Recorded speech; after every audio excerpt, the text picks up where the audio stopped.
आणि बुलेटिनच्या सुरुवातीलाच महत्त्वाची बातमी छत्रपती संभाजीनगरमधून सालार जंग जमिनीच्या हिबानामा प्रकरणामध्ये संदीपान भुमरे यांच्या चालकाला आता चौकशीसाठी बोलावले।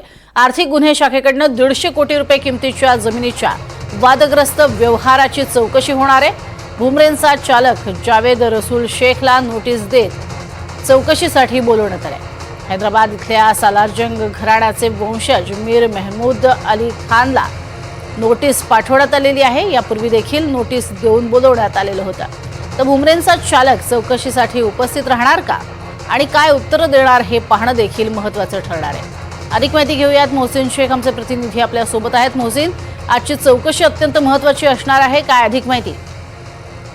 प्रज्ञा, नक्कीच आपण जर बघितलं तर छत्रपती संभाजीनगरच्या प्राईम लोकेशनला ही 150 कोटी रुपयाची जागा आहे, जी की संदीपान भुमरे यांचा ड्रायव्हर जावेद शेख याचं जे म्हणणं आहे त्यानुसार सालार जंग घराण्याचे वंशज मीर मोहम्मद अली यांनी आपल्याला ती हिबानामा म्हणजे गिफ्ट मध्ये दिल्याचा त्याचा दावा होता आणि त्या प्रकरणी एका वकिलाने या सगळ्या प्रकरणात पोलिसात तक्रार दाखल केली होती आणि त्याची सगळी चौकशी सुरू आहे।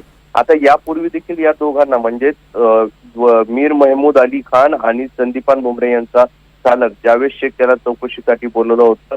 त्यावेळी त्यांच्याकडून काही कागदपत्र भरून घेतले होते, मात्र त्यांच्याकडे आवश्यक असे कागदपत्र नव्हते आणि त्यामुळे आता त्यांना पुन्हा एकदा नोटीस देण्यात आलेली आहे आणि या नोटीसीत त्यांना जे आहे तर कागदपत्र घेऊन जमिनीच्या व्यवहाराशी संबंधित असलेले आर्थिक व्यवहार, उत्पन्नाचे स्रोत, मालमत्तेचे हक्क संबंधित कागदपत्र या सगळ्या गोष्टींची त्यांची चौकशी केली जाणार आणि त्यासाठी त्यांना नोटीस देण्यात आली होती आणि आज त्यांना गुन्हे शाखे म्हणजे आर्थिक गुन्हे शाखेकडे जे आहे तर उपस्थित राहण्याचे त्या नोटीसीत सांगितले। त्यामुळे आज हे दोघेही उपस्थित राहतात का हे पाहणं महत्त्वाचं असणार आहे आणि सोबतच नेमके कोणते कागदपत्र ते आज या सगळ्या चौकशीत सादर करतात हे देखील पाहणं महत्त्वाचं असणार आहे। मात्र एका चालकाला 150 कोटी रुपयांची जमीन गिफ्ट केल्याचं जेव्हा प्रकरण समोर आलं तर राज्यभरात या सगळ्या प्रकरणाची चर्चा होते, त्यामुळे आजची चौकशी महत्त्वाची समजली जाते। नक्कीच, तुर्तास धन्यवाद या संपूर्ण माहितीसाठी मोहसिन।